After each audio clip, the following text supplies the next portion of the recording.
तो चलिए फ्रेंड, आज हम लोग डिस्कस करने वाले हैं कि CFBC बॉयलर को कैसे रिवाइव किया जाता है। तो देखिए, ये जो हम लोग का CFBC बॉयलर है ये कोल्ड साइक्लोन टाइप का है और आज हम लोग देखने वाले हैं, लाइव देखेंगे कि कैसे हम लोग CFBC बॉयलर को रिवाइव करते हैं। यानी कि CFBC बॉयलर अगर हमारा हॉट बॉक्सअप कंडीशन में है तो उसको कैसे हम लोग रनिंग कंडीशन में लाएंगे। तो देखिए, अभी ये जो हमारा बॉयलर है ये हॉट बॉक्सअप कंडीशन में है। तो जैसा कि हम लोग जानते हैं कि हॉट बॉक्सअप का मतलब होता है कि अभी भी हमारा बॉयलर के अंदर इतना हीट मौजूद रहता है जिससे हमारा कोल इजीली बर्न हो सके। तो देखिए, यहाँ पे क्लियरली आपको दिख रहा होगा कि हमारा जो बेड टेम्परेचर है इस CFBC बॉयलर में लगभग 727 डिग्री सेल्सियस दिखा रहा है। तो चलिए अभी हम लोग देखते हैं कि कैसे इस बॉयलर को हम लोग रनिंग कंडीशन में ला सकते हैं, यानी कि इसको हम लोग रिवाइव कर सकते हैं। तो देखिए, बॉयलर को रिवाइव करने के लिए सबसे पहले हम लोग देखेंगे कि हमारा जो ड्रम लेवल है, डिएरेटर लेवल है, ये सारा हेल्दी कंडीशन में होना चाहिए। तो जैसे ही हमारा यहाँ पे ड्रम लेवल मेंटेन है, डिएरेटर लेवल मेंटेन है, तो सबसे पहले हम लोग क्या करते हैं कि जो भी ड्राइव है, जैसे कि हमारा यहाँ पे दिख रहा होगा IDACPA, इसके इंटरलॉक वाइज हम लोग इसको रन करेंगे। तो देखिए, यहाँ पे हम लोग ऑलरेडी ID फैन को चालू कर दिए हैं और इसका जो डिस्चार्ज है और सक्शन है ये दोनों डैम्पर हम लोग ओपन कर दिए हैं। अभी हमारा यहाँ पे ओपन हो रहा है। इसके बाद सीक्वेंस वाइज हम लोग नेक्स्ट फैन को चालू कर लेंगे। तो देखिए, यहाँ पे हम लोग AC फैन चालू कर लिए। तो AC फैन यहाँ पे जैसे चालू किए ये फुल एम्प्स ले लिया, क्योंकि ये जो हमारा फैन है चाहे ID हो, AC हो या PA हो, ये सारा हमारा स्टार टू डेल्टा है। यानी कि जब हम लोग इसको चालू करेंगे तो ये फुल स्पीड में चालू होता है। तो ये पूरा जब स्टार्ट करते हैं तो फुल एम्प्स लेता है। तो जैसे ही हमारा एम्प्स नॉर्मल होता है उसके बाद हम लोग जो डिस्चार्ज डैम्पर है उसको हम लोग ऑपरेट करते हैं। तो देखिए, इसका AC फैन का डिस्चार्ज डैम्पर हमने यहाँ पे ओपन कर दिया। तो जैसे ही हमारा डिस्चार्ज डैम्पर फुल ओपन हो जाएगा तो हम लोग कुछ अमाउंट में सेकेंडरी एयर का जो सक्शन डैम्पर है उसको हम लोग ऑपरेट करेंगे, क्योंकि हमारा रिवाइव के टाइम में हमें AC का कोई भी ज़रूरत नहीं रहता है। AC फैन का जो एयर है वो मेनली यूटिलाइज होता है कि जब हम लोग को बॉयलर में लोड इंक्रीज करना रहता है, यानी कि लोड जब बढ़ाना होता है तभी हमें AC फैन का ज़रूरत पड़ता है। तो फिलहाल यहाँ पे हम लोग AC का उतना आवश्यकता नहीं है। तो यहाँ पे इंटरलॉक की वजह से हम लोग AC फैन को चालू कर लिए हैं। तो देखिए, अभी हम लोग कुछ देर में सक्शन डैम्पर को भी थोड़ा सा ओपन कर देंगे, जिससे हमारा जो सेकेंडरी एयर है इसका कुछ ना कुछ फ्लो जाए, ताकि हमारा जो एयर प्रोटेक्शन है, यहाँ पे देखिए आपको दिख रहा होगा एयर प्रोटेक्शन ऑफ, इसका भी हमारा रहता है कि सेकेंडरी एयर का हमारा कम से कम 3 kg पर सेकेंड से हमारा एयर प्रोवाइड करना चाहिए, नहीं तो हमारा एयर प्रोटेक्शन ऑफ हो जाएगा। तो एयर प्रोटेक्शन कभी भी ऑफ होगा तो हमारा जो बॉयलर है वो ट्रिप हो जाता है।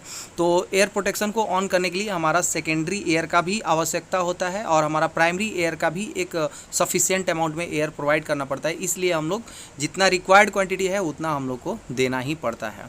तो देखिए, यहाँ पे आपको CO वेंट नज़र आ रहा होगा और ये जो हमारा CO वेंट है अभी ओपन कंडीशन में है। यानी कि जब भी हमारा बॉयलर बंद होता है, यानी कि जब भी हमारा बॉयलर सडनली ट्रिप होता है तो CO वेंट सबसे पहले ओपन हो जाता है। CO वेंट का मतलब होता है कार्बन मोनोऑक्साइड वेंट। यानी कि जब हमारा बॉयलर बंद होगा तो जो भी हमारा CO का फॉर्मेशन होगा वो CO क्या होगा, इस वेंट द्वारा हमारा वेंट आउट हो जाएगा। तो देखिए, purpose of CO went in FBC और CFBC के लिए हम लोग ऑलरेडी अपलोड किए हैं। अगर वीडियो नहीं देखे होंगे तो आपको डिस्क्रिप्शन बॉक्स में लिंक दे दूंगा, प्लीज़ उसको देख लीजिएगा। तो देखिए, अभी हम लोग क्या किए हैं कि जो AC फैन है इसका सक्शन डैम्पर थोड़ा सा ओपन कर दिए हैं। अब हम लोग क्या किए, सीक्वेंस वाइज PA फैन को चालू कर लिए।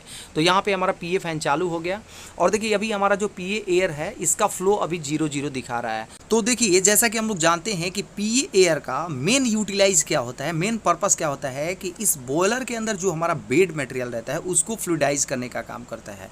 जबकि हमारा FBC बॉयलर में जो FD फैन है वो फ्लूइडाइज करने का काम करता है और FBC में जो PA फैन होता है वो कोल को कन्वेइंग करने के लिए यूज होता है। क्योंकि यहाँ पे हमारा ओवर फीडिंग होता है, इसलिए हमारा कोल को कन्वे करने के लिए कोई भी एयर का आवश्यकता नहीं होता है। तो यहाँ पे जो हमारा PA फैन है उसका मेन पर्पस होता है कि हमारा जो बेड है उसको फ्लूइडाइज किया जाए। तो देखिए, अभी हमारा जो ID फैन है इसका डिस्चार्ज तो फुली ओपन हो गया है, लेकिन सक्शन अभी भी हमारा ओपन हो रहा है। तो जैसे ही हमारा सक्शन डैम्पर ओपन हो जाएगा तभी जाके हम लोग PA फैन का जो डिस्चार्ज डैम्पर है इसको ओपन कर पाएंगे। और यहाँ पे हमारा CO वेंट के पास यहाँ पे हम लोग देखते रहते हैं। तो देखिए, अभी यहाँ पे आपको कुछ सेकंड दिखा रहा है, 0 सेकंड दिखा रहा है। तो देखिए, ये जो होता है हमारा CO वेंट, जब हमारा PA फैन का जो डिस्चार्ज डैम्पर ओपन करेंगे और सर्टेन हम लोग mmWc यहाँ पे इसका डिस्चार्ज प्रेशर ऑपरेट करेंगे, तब जाके हमारा जो CO वेंट है इसका काउंटिंग चालू होगा। तो अभी आपको यहाँ पे लाइव दिखने वाला है। तो देखिए, हमारा ID फैन का जो सक्शन डैम्पर है ये ओपन हो गया। अब हम लोग क्या किए, पीए फैन का जो डिस्चार्ज डैम्पर है इसको ओपन करने लगे। तो जैसे ही हम लोग डिस्चार्ज डैम्पर ओपन करेंगे तो देखिए इसके डिस्चार्ज में हमारा जो डिस्चार्ज प्रेशर है वो शो करने लगा। तो देखिए यहाँ पे अब देखिए आपको सीयू वेंट के पास जो सेकंड है वो चालू हो गया, 16 सेकंड चालू हो गया, यानी कि काउंटिंग चालू हो गया है। यानी कि ये जो हमारा सीयू वेंट है अब इस प्रेशर पे, यानी कि हमारा जब पीए फैन का जो प्रेशर डिस्चार्ज प्रेशर आ जाता है तो इस कंडीशन में ये इंश्योर होने लगता है कि जो भी हमारा रिमेनिंग सीओ है वो सारा यहाँ से वेंट आउट हो रहा है। और जब हमारा 180 सेकंड कंप्लीट हो जाएगा उसके बाद हमारा ये जो सीओ वेंट है वो क्लोज हो जाता है। इसका मतलब हो गया कि जो हमारा 180 सेकंड में, यानी कि लगभग हमारा कितना हो गया, 3 मिनट हो गया है ना। 3 मिनट के अंदर हमारा जो भी रिमेनिंग सीओ होगा, यानी कि कोई भी गैस होगा, कार्बन मोनोऑक्साइड वगैरह गैस होगा, क्योंकि ये बहुत ज़्यादा एक्सप्लोजिव होता है, अगर हमारा बॉयलर के अंदर रहे तो बॉयलर को क्या कर देता है, एक्सप्लोजन कर देता है। देखिए यहाँ पे हम लोग क्या किए हैं, अभी पीए फैन का यहाँ पे चेंज ओवर ले लिए कुछ फॉल्ट की वजह से। तो अभी हम लोग क्या किए हैं, 2 नंबर को करके हम लोग 1 नंबर ले लिए और वहीं से हम रिकॉर्डिंग किए हैं। तो देखिए अभी हमारा सीओ वेंट अभी काउंटिंग चल ही रहा है, अभी 130 सेकेंड हो गया। यहाँ पे 180 सेकेंड तक का हम लोग वेट करेंगे। और यहाँ पे देखिए हमारा जो पीए फैन का जो एयर फ्लो है वो अभी दिखा रहा है 2 kg पर सेकेंड और दूसरे में दिखा रहा है 4.8 kg पर सेकेंड। तो अभी भी हमारा एयर प्रोटेक्शन ऑफ है, क्योंकि हमारा जो पीए एयर है इसका जो मिनिमम एयर होना चाहिए एयर प्रोटेक्शन ऑन के लिए हमारा वो कितना है, तो 6 kg, यानी कि लगभग 12 kg पर सेकेंड होना चाहिए। तो अभी हमारा 12 kg पर सेकेंड से कम है और ये एयर हम लोग तब तक नहीं बढ़ा पाएंगे जब तक हमारा सीओ वेंट क्लोज ना हो जाए। तो हम लोग सीओ वेंट का क्लोज होने तक का इंतज़ार करते रहेंगे। तो देखिए अभी हम लोग क्या कर रहे हैं, धीरे धीरे पीए फैन का जो सक्शन डैम्पर है इसको ओपन कर रहे हैं। ये हमारा आईजीवी है, यानी इनलेट गाइड वेंट कंट्रोल है। तो मतलब थोड़ा थोड़ा इसको ओपन करते रहेंगे परसेंटेज में, तो हमारा सक्शन लेते रहेगा और डिस्चार्ज फ्लो हमारा बढ़ते रहेगा। तो अभी देखिए हमारा 180 सेकेंड जैसे कंप्लीट हो गया, यहाँ पे हमारा सीओ बंद हो गया। अब हमारा एयर प्रोटेक्शन ऑन हो गया, क्योंकि हमारा जो पीए फैन का जो एयर फ्लो है वो हम लोग इंक्रीज कर दिए, तो यहाँ पे हमारा ये बढ़ गया। तो देखिए अभी हम लोग क्या किए, थोड़ा देर के लिए कोल फीडर भी चालू कर दिए, क्योंकि हमारा एयर प्रोटेक्शन ऑन हो गया तो हम लोग कोल फीडर को चालू कर पाएंगे। अगर हमारा एयर प्रोटेक्शन ऑफ होता तो हम लोग चालू नहीं कर पाते। तो अभी हम लोग थोड़ा देर के लिए चालू किए। तो अब हम लोग O2 देखते हैं। देखिए अभी हमारा O2 कितना है, 10.6 था, अब हमारा O2 डिक्रीजिंग ऑर्डर में आ गया है। तो हमारा देखिए यहाँ पे बेड टेम्परेचर भी बहुत तेज़ी से बढ़ रहा है, ठीक है। यहाँ पे सब कुछ हम लोग को वॉच करना पड़ता है। तो देखिए हमारा O2 अभी डिक्रीजिंग ऑर्डर में है और हमारा बेड टेम्परेचर हमारा अभी धीरे धीरे बढ़ना स्टार्ट हो गया है। देखिए बहुत तेज़ी से हमारा बेड टेम्परेचर बढ़ रहा है। एवरेज बेड टेम्परेचर यहाँ पे आपको दिख रहा है, बहुत तेज़ी से बढ़ रहा है, इसलिए हम लोग को यहाँ पे फीडर बंद करना पड़ा। तो हम लोग अभी कोल फीडर को यहाँ पे क्या किए, स्टॉप कर दिए। और हमारा O2 भी देखिए कितना तेज़ी से डाउन हो रहा है। ये सब कुछ हम लोग को स्टार्टिंग में देखना पड़ता है, क्योंकि अगर ऐसा नहीं करेंगे तो हमारा एक्सेस फ्यूल की वजह से हमारा क्लिंकर भी फॉर्मेशन हो सकता है। तो सब कुछ यहाँ पे देखना पड़ता है। अभी हमारा एयर फ्लो जो प्राइमरी एयर के लिए चाहिए, यानी कि जो हमारा फ्लूइडाइजिंग एयर चाहिए वो सफिशिएंट हो गया, 12 kg पर सेकेंड तक रखते हैं। और हमारा जो सेकेंडरी है इसका भी देखिए डिस्चार्ज प्रेशर बहुत कम है, क्योंकि हमको अभी आवश्यकता नहीं है। जब हमारा बॉयलर मतलब कि रनिंग हो जाएगा, जब हमें लोड बढ़ाना होगा तब हम लोग इसको इंक्रीज़ करेंगे। तो देखिए अभी हमारा बॉयलर के अंदर जब हमारा बॉयलर ट्रिप था उस समय भी बहुत ज़्यादा फ्यूल था, उसकी वजह से और थोड़ा सा हम लोग यहाँ पे फ्यूल चालू कर दिए, इसलिए हमारा जो बॉयलर के अंदर फ्यूल है वो कुछ ज़्यादा ही अमाउंट में आ गया है। तो अभी हम लोग क्या करते हैं, फ्यूल काट दिए। देखिए हमारा प्रेशर बहुत तेज़ी से बढ़ा था, अब हमारा ड्रम प्रेशर धीरे धीरे डिक्रीज़ हो गया। और हमारा जो O2 है अब देखिएगा धीरे धीरे इसे इंक्रीजिंग ऑर्डर में आएगा। देखिए हमारा O2 बढ़ने लगा और हमारा ड्रम का जो प्रेशर है वो डिक्रीज़ होने लगेगा। अभी हमारा ड्रम का प्रेशर डिक्रीज़ हो रहा है और यहाँ पे देखिए हमारा ड्रम लेवल भी धीरे धीरे बढ़ रहा है, क्योंकि यहाँ पे स्वेलिंग इफेक्ट हो रहा है। तो इसको भी कंट्रोल करने के लिए देखिए हम लोग यहाँ पे IVD ओपन कर दिए हैं। तो IVD से हमारा जो ड्रम लेवल है वो धीरे धीरे डिक्रीज, देखिए हमारा ड्रम लेवल का अलार्म भी आ गया है। तो हमारा अभी IVD ओपन है और हमारा ब्लो डाउन चालू है। देखिए ड्रम लेवल हाई पे हमारा एयर प्रोटेक्शन ऑफ हो गया, क्योंकि इस पर भी रहता है। इस तरह से यहाँ पे हम लोग IVD ओपन कर दिए हैं, जिससे हमारा ड्रम लेवल जो है वो मेंटेन हो जाएगा। यानी कि हमारा जो ब्लो डाउन है वो अभी चालू है, इंटरमिटेंट ब्लो डाउन अभी चालू है। तो हमारा ड्रम लेवल बहुत जल्दी ही कंट्रोल में हो जाएगा। और अभी हम लोग यहाँ पे देखिए जो एडी फैन का जो आईजीबी है यहाँ पे अभी हमारा कितना परसेंट है, तो 42%। यानी कि जैसे जैसे हम लोग एयर यहाँ पे बढ़ाएंगे उसके अकॉर्डिंग हम लोग को जो ड्राफ्ट है बॉयलर के अंदर वो लगभग हमारा 25 से लेकर के 30 mmWc, यानी कि -25 से -30 mmWc तक मेंटेन करेंगे। अभी थोड़ा बहुत स्टार्टिंग में थोड़ा फ्लक्चुएसन होता है, थोड़ा बहुत कम या ज़्यादा हो सकता है। तो देखिए अभी हम लोग यहाँ पे फीडर फिर से चालू कर दिए, क्योंकि हमारा O2 जो है वो बहुत तेज़ी से बढ़ रहा था। अभी 9 O2 आ गया, तो इसके चलते हम लोग इस कोल फीडर को चालू कर लिए हैं। तो अब देखिए हम लोग का जो O2 है वो डाउन ट्रेंड में आ जाएगा और हमारा जो बेड टेम्परेचर है वो राइजिंग मोड में आ जाएगा। तो अभी हम लोग वॉच करेंगे और देखेंगे कि हम लोग फीडर जो चालू किए हैं उसका क्या इम्पैक्ट हो रहा है, अभी हम लोग देखेंगे। तो अभी देखिए हमारा जो O2 है अभी हमारा 10 आ गया, यानी कि अभी भी हमारा राइजिंग मोड में है। इसका मतलब कि हमारा जो अभी फ्यूल है वो बॉयलर के अंदर एंटर नहीं कर पाया है। तो अभी हम लोग देखेंगे। अभी देखिए हमारा O2 जो है वो डाउन ट्रेंड में आ गया है। इसका मतलब कि हमारा जो कोल है वो अब हमारा बॉयलर में जाना स्टार्ट हो गया। तो इस तरह से हम लोग वॉच करते रहेंगे और हम लोग अभी देखेंगे कि हमारा जो ड्रम प्रेशर है वो कितना है और हमारा जो मेन स्टीम का जो टेम्परेचर है वो कितना है। तो जैसे ही हमारा डिजायर टेम्परेचर और प्रेशर आ जाता है तो हम लोग क्या करते हैं, MSSB को या MSSB का जो बाईपास है इनिशियली में ओपन करते हैं, उसके बाद हम लोग MSSB को ओपन कर देते हैं। और हमारा अगर ड्रम का प्रेशर इंक्रीज़ हो जाए तो यहाँ पे देखिए हमारा स्टार्टर वेंट को भी ओपन करेंगे। फिलहाल अभी हमारा जो स्टार्टर वेंट है वो 19% ओपन है, यानी कि जब भी हम लोग अगर रिवाइव करेंगे तो हम लोग कुछ अमाउंट में स्टार्टर वेंट को ओपन कर देंगे। तो इनिशियली से ही हमारा ये थोड़ा बहुत ओपन है, ताकि जो भी हमारा एक्सेस प्रेशर है उसको धीरे धीरे रिमूव करता रहे और जो भी हमारा स्टीम का जो टेम्परेचर है वो तेज़ी से राइज करे। तो अभी देखिए हमारा स्टीम का जो टेम्परेचर है वही कितना है, तो 365 है। जैसे ही हमारा डिजायर्ड आ जाए तो हम लोग यहाँ पे इस बॉयलर में कितना मेंटेन करते हैं, तो 540 डिग्री सेल्सियस लगभग हमारा टेम्परेचर रहता है और प्रेशर हमारा रहता है, मेन स्टीम का प्रेशर जो होता है वो 88 kg/cm² रहता है। तो अभी हमारा O2 जो है वो 9.5 है और हमारा बेड टेम्परेचर अभी देखिए एवरेज बेड टेम्परेचर दिखा रहा है 830। अब हम लोग क्या करेंगे, यहाँ पे आपको स्क्रू फीडर दिख रहा होगा।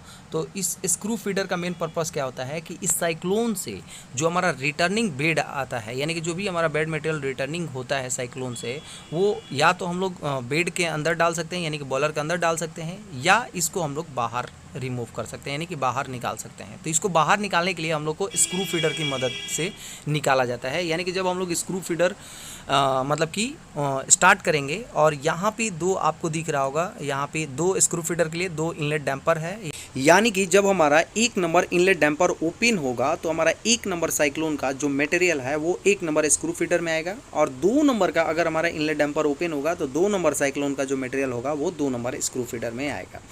तो देखिए ये जो हमारा बेड मटेरियल है जो सर्कुलेट करता है साइक्लोन से, इसका मेन पर्पस होता है कि इस बेड टेम्परेचर को कंट्रोल करना। यानी कि जब हमारा साइक्लोन से जो मटेरियल है वो डायरेक्टली बेड पर आएगा तो हमारा बेड टेम्परेचर को डिक्रीज करेगा। अगर हमारा बेड टेम्परेचर बहुत ज़्यादा डिक्रीज हो जाएगा तो जो हमारा मटेरियल है इसको हम लोग भेज देते हैं बाहर, यानी कि स्क्रू फीडर के मदद से हम लोग इसको बाहर कर देंगे। तो देखिए अभी हम लोग क्या करेंगे, स्क्रू फीडर 2 नंबर को चालू कर लिए हैं। यानी कि अब यदि हमारा जो देखिए अभी हमारा जो बेड टेम्परेचर है, एवरेज बेड टेम्परेचर देखिए 814 है। हम लोग दिए हैं सेट पॉइंट दिए हैं 800, लेकिन अभी कितना है 814 है, बट अभी भी हमारा डाउन ट्रेंड में है।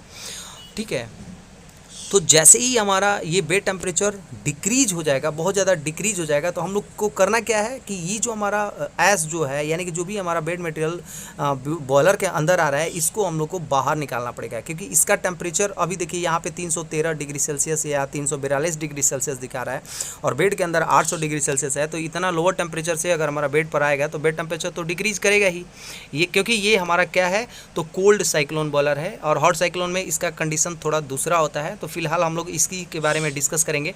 तो देखिए अभी हमारा बेड टेम्परेचर अभी जैसे डिक्रीज होगा तो ये हमारा इनलेट डैम्पर को देखिए हमने 2 नंबर को ऑटो में डाल दिया है, क्योंकि हम लोग 2 नंबर स्क्रू फीडर स्टार्ट किए हैं। तो जैसे ही हमारा ये एवरेज जो सेट पॉइंट है इससे कम होगा तो हमारा इनलेट डैम्पर जो है 2 नंबर का ओपन हो जाएगा। तो आप वॉच करते रहिए। देखिए अभी हमारा ये ओपन होने वाला है। हाँ, तो देखिए हमारा सेट पॉइंट से जो एवरेज टेम्परेचर है वो जैसे ही कम हुआ तो यहाँ पे देखिए अभी हमारा ये ओपन हो गया है ना। ओपन होने का मतलब क्या हुआ कि जो हमारा बेड मटेरियल जो बॉयलर को जाता था, अभी 2 नंबर से हमारा, केवल 2 नंबर की बात करें, 2 नंबर से हमारा 2 नंबर स्क्रू फीडर में आएगा। अभी भी हमारा 1 नंबर साइक्लोन का जो बेड है वो अभी बॉयलर के अंदर जा ही रहा है, ठीक है। तो अभी हमारा 2 नंबर का जो सर्कुलेशन हो रहा था वो हमारा बॉयलर में न जा करके हमारा बाहर की तरफ जा रहा है। इससे हम लोग क्या करते हैं कि यानी कि लो टेम्परेचर का जो भी बेड मटेरियल था जो रिसर्कुलेट हो रहा था उसको हम लोग बाहर निकाल दिए, जिसके चलते हमारा जो बेड टेम्परेचर है वो इंक्रीज होगा। तो इस बेड टेम्परेचर को बढ़ाने के लिए हम लोग 2 नंबर का 1 नंबर का भी देखिए कोल चालू कर दिए हैं। इससे अब हमारा जो बेड टेम्परेचर है वो इंक्रीज होगा। अभी हमारा देखिए स्टीम टेम्परेचर देखते रहेंगे तो अभी हमारा 443 है, स्टीम टेम्परेचर भी बढ़ रहा है। इस तरह से हम लोग पूरा एनालिसिस करते रहेंगे और जब हमारा ये सारा चीज़ ओके हो जाएगा, यानी कि हमारा टेम्परेचर और प्रेशर दोनों मेंटेन हो जाएगा, तो हम लोग यहाँ पे क्या करने वाले हैं कि जो भी हमारा ये MSSV है यानी कि मेन स्टीम स्टॉप वाल्व है, इसको हम लोग ओपन कर लेंगे। और यहाँ पे देखिए हमारा ड्रम लेवल कंट्रोल हो गया, तो हम लोग IVD को यहाँ पे क्लोज कर दिए। देखिए हमारा MSSV यहाँ पे ओपन हो गया। अब हमारा MSSV जैसे ही ओपन हुआ तो देखिए हमारा जो मेन स्टीम का फ्लो है अभी कितना दिखाने लगा, तो 79 TPH, यानी कि अभी हमारा 79 टन से बॉयलर जो है स्टीमिंग कर रहा है, यानी कि स्टीम का प्रोडक्शन कर रहा है। और ये इस तरह से हम लोग यहाँ पे स्टार्टअप एंड बंद कर दिए। और यहाँ पे सेकेंडरी देखिए, सेकेंडरी भी हम लोग इंक्रीज़ कर दिए। इस तरह से अगर हमें बॉयलर पे और भी लोड इंक्रीज़ करना है तो एसे फैन का जो एयर फ्लो है वो हम लोग इंक्रीज़ करते रहेंगे। और देखिए यहाँ पे एसे फैन का जो फ्लो है वो अभी दिखा रहा है कि हमारा कितना चल रहा है। सेकेंडरी और टर्सरी दोनों का एयर का फ्लो दिखा रहा है। तो जैसे ही हमारा बॉयलर नॉर्मल हो जाता है तो हम लोग जो भी हमारा ड्रेन हम लोग ऑलरेडी ओपन करवाए हैं, मेन स्टीम लाइन का जो ड्रेन है उसको हम लोग क्लोज करवा लेते हैं। और इस तरह से हमारा जो बॉयलर है वो नॉर्मल लाइन में आ जाता है। तो ये हुआ ऑल अबाउट। उम्मीद करता हूँ ये वीडियो आप लोग को अच्छे से समझ में आ गया होगा। अगर मेरा वीडियो आप लोग को अच्छा लगा, इन्फॉर्मेटिव लगा, तो प्लीज़ मेरे वीडियो को लाइक कर दीजिए। अगर मेरे चैनल पावर पॉइंट डिस्कशन में नए हैं तो प्लीज़ मेरे चैनल को सब्सक्राइब कर दीजिए। तो चलिए friends, thank you so much.